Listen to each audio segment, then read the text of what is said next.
I recently bought a Salvage Sash and case window to use in our carport rebuild. This week I took it apart, turned it sideways and added hinges to convert it into a horizontal casement window to fit our design. Keep watching to see how we did this. Hi, I'm Cameron, this is Stina, that's Suki, and that's Bramble. We moved 200 miles to the south of Scotland to take a chance on a life that we wanted to live. We're slowly building our dream, doing as much as we can ourselves and repurposing where possible to save money and reduce waste. Welcome to Bramble Cottage.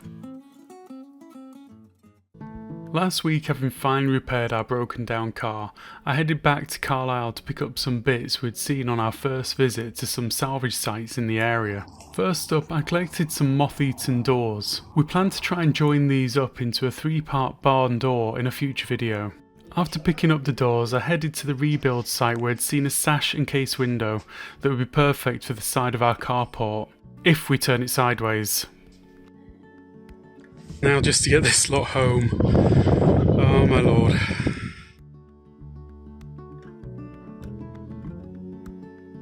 Well, after a bit of a worrying trip, I made it all the way back here, safe and sound, and I've got the windows and doors here. So today I'm going to try and focus just on the window.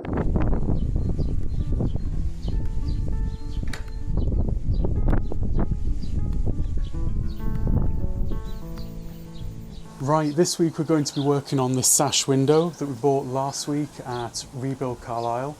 We got it reasonably cheap, and what they tend to specialise in is like building products or things, ex-construction things which haven't necessarily been used. So this has clearly never actually been fitted in the house because it's missing certain features. It's never been painted, it's never been primed. So if you don't know too much about a sash window, we'll explain a little bit about the anatomy of it first. So if you come on in, Stina, with a sash window you've got 2 frames that sit one in front of the other within the runners, and they kind of pass each other by in that direction.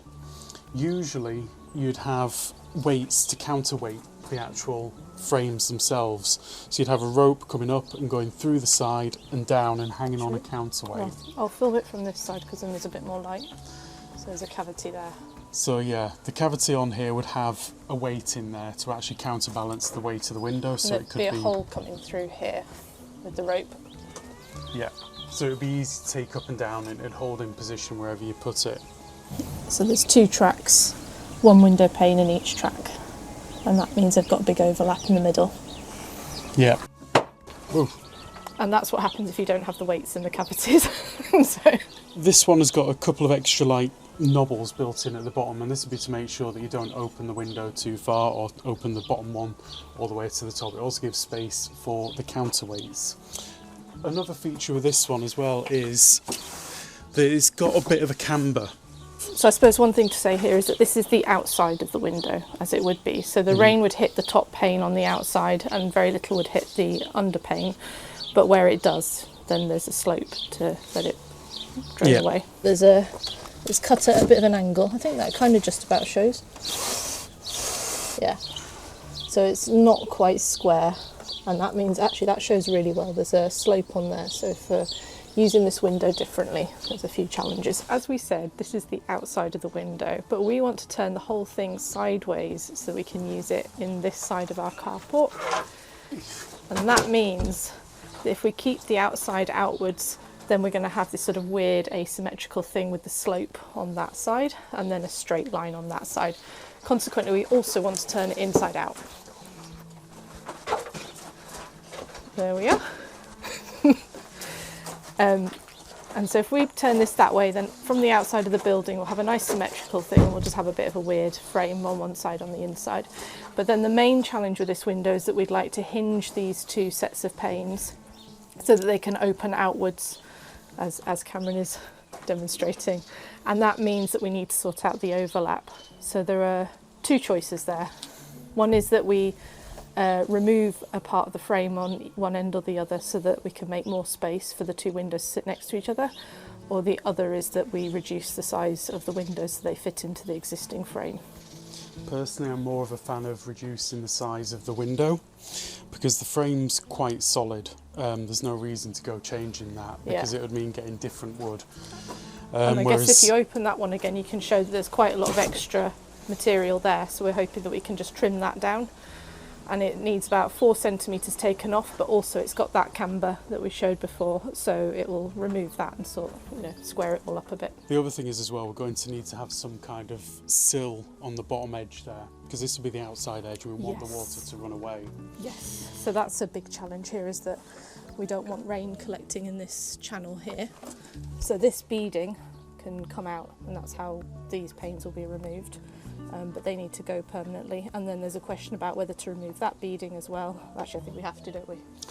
We have to get it out, but we could put it back in, and that would actually give a little bit of insulation as well. So we'll put that on the inside. This comes to that side of it then. So we're going to leave that in, but pull this to this side, and then camber this edge potentially, remove this beading, and that way we'll get the rain draining. One of the things that you haven't seen so far, which is kind of a nice feature to see, is the inside here has actually got little brushes on it, and that's to give insulation. Yeah, so there.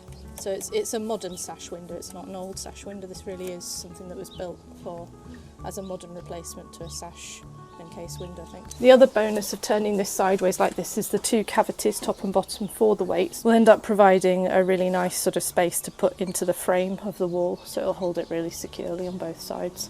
One thing which I wasn't sure if I actually made clear was we need to put a little sill on the front edge here as well. So something that protrudes outwards, and it'll give a drip. We need a drip edge on that so the water doesn't sit, otherwise it's just going to rot. It's true. Not sure how we're going to fit that in, actually. It's not going to be too bad. I've got ideas. I think we just glue something on. In fact, if you hold up there, so we have this. I can't remember. No, this came off one of the sheds. So this was like where 2 of the panels met each other, and it's got a chamfer on it already, so you can't quite see that, but it's got a little angle, and that would be sufficient. The only thing is we could do with running this through a routing table, just to put a little groove in there to make sure that the drips don't come under and make their way back to the wood. So just a little something so the drips drop. That's it. That makes sense. Simple as that.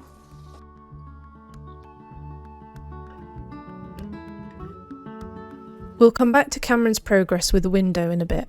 If you've been following our channel, you'll know that I have ambitions to develop a food forest in this area of the garden, which might previously have been called a lawn.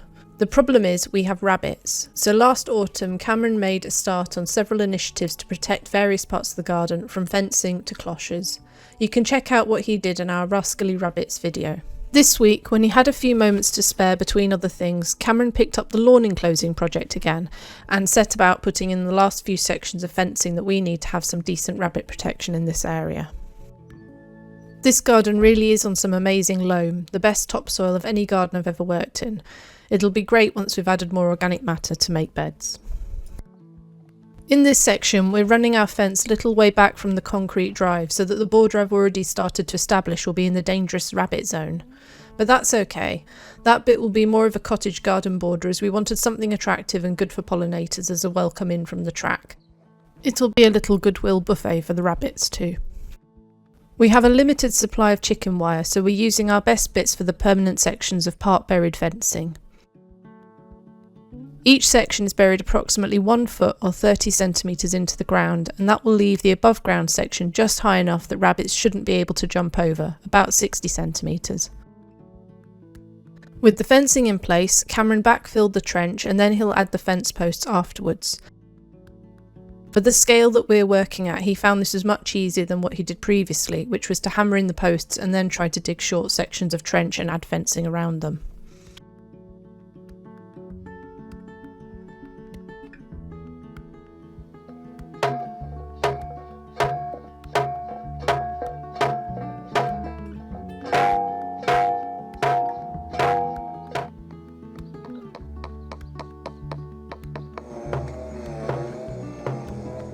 And that's another key section of rabbit fencing now complete. It's amazing how it immediately makes that bit of the garden feel like a separate and distinct space. We plan to add gates and hope to cover it more decoratively in time too.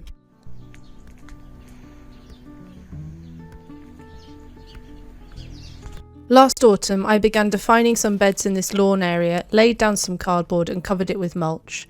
The goal was to use this no-dig method to kill off areas of grass to create growing space. Usually, it's recommended to use 2 layers of card when doing this, but with such a large area to cover, I was frugal and used 1 layer, as well as spreading my mulch as far as it would go, as I only had a single ton bag to stretch as far as I could. Despite this, I think it's worked really quite well overall, though as you can see, the grass has begun growing through and badly needs weeding or further smothering now. I opted for weeding because I love doing it.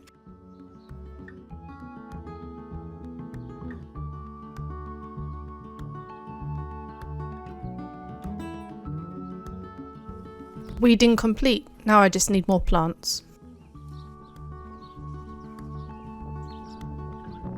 I've only just noticed this. No one can ever say we waste wood. So I'm guessing that when Cameron put this up, he had this piece that was just a bit too short to fill this gable end. And so he found one of his offcuts from another piece to make it the full length that he needed. Back to that window, and I'm making a start on removing the beading so that I can get each of the panes out of the main frame. The first lifts straight away, but the second needs the removal of the additional dividers first.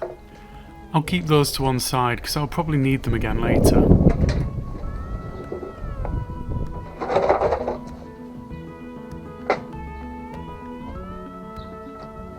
These bits prevent the sash from being open too far in either direction.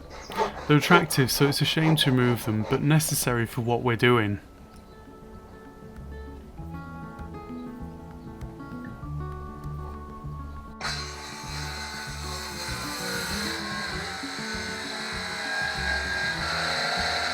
Okay, a small problem that I've come across here is that we've worked out the dimensions we need to trim off, but the problem is the window is a little bit not square, so it means I need to chop off more at one end than the other, and I've decided to use this metal ruler here to keep me on track.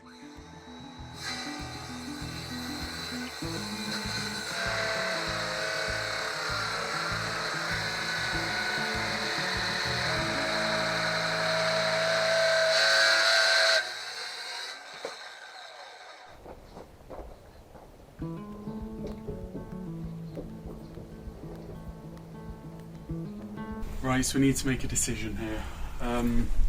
Which window are we going to have on the front side? Because if we're going to make a groove into it, we need to know which side the overlap is going to go on. Yep. So to save you guys going through a very long and slightly convoluted conversation, basically what we're trying to work out here is which window will have the overlap toward the front. Because we've worked out we need to make an overlap for the windows to meet properly. So we need to just decide which window is going to be at the front. That's simple, really. That's the answer. So let's do this one first. And we know that this side is going bench side down. Okay. Cameron bought this table router from someone on Gumtree last year, 30 quid.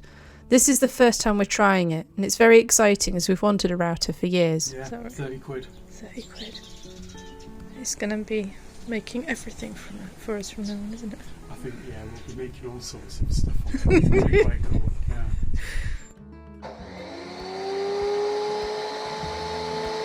So the basic idea is that we're going to use the routing table here to cut in a notch so that the two windows will have an overlap in the middle, which will help with a little bit of insulation and a little bit with security.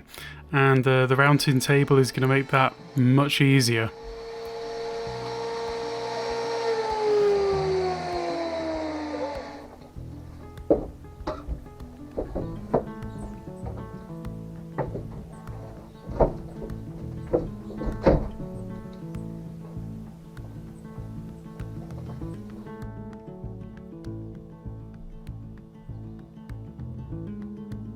My project to clear out Compost Corner continues. I built the 2 bins to the right out of old decking last year, and I've been gradually shoveling everything in this corner into them, alternating with other garden and kitchen waste.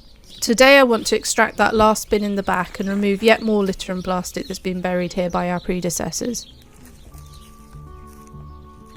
It's slow work, and I find I have to be philosophical about finding so much plastic in every spadeful, but it's satisfying to be clearing all this up and making the space more wholesome again.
With the window itself largely on track, it's time to build up the framing for the front wall of the carport.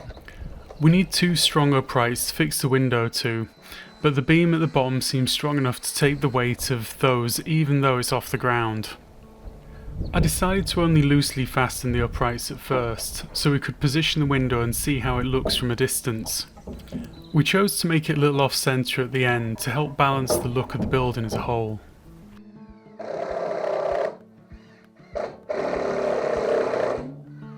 The little bay window we bought for the end of the shed made a handy prop too.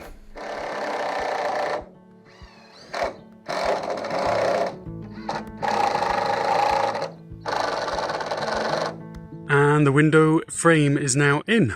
That was surprisingly painless. And as you'll probably see right here, or hopefully you can see, plumb and level. It's beautiful, lovely. Now just to build up some shiplap around it.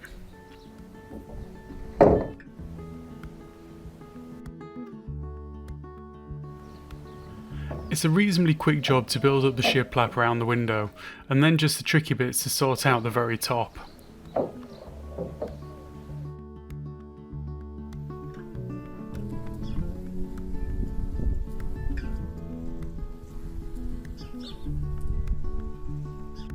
One of the details of these sash windows that's going to be a little bit problematic is they have this little notch right here that sticks out, and that sort of catches on the other sash window. I don't need that on this particular one. It doesn't matter so much on the other window, but on this one I need to remove it completely because it's going to get in the way.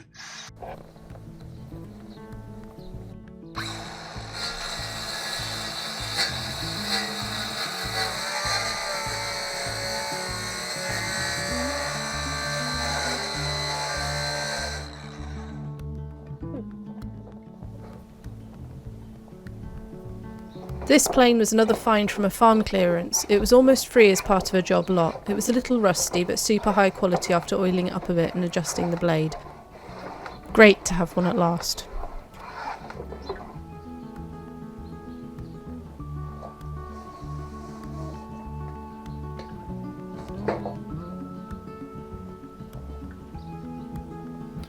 We're almost there. I just need to make insets for some hinges, and then these can be fitted and any final adjustments made.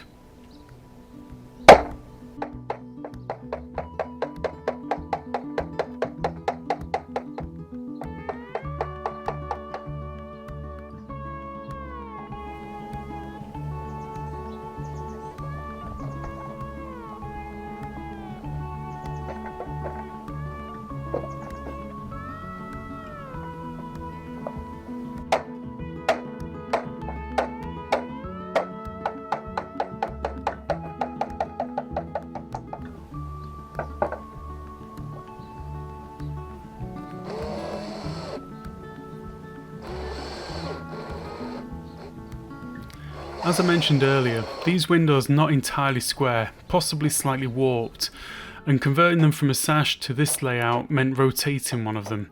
Consequently, they don't sit as nicely together as they did. But here we are. I think our ugly carport is looking less shabby week by week, and we're really pleased with the new window.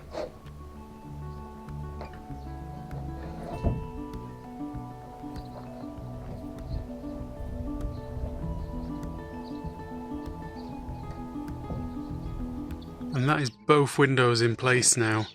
They're a little bit tight in the middle, as you can see, but they're in.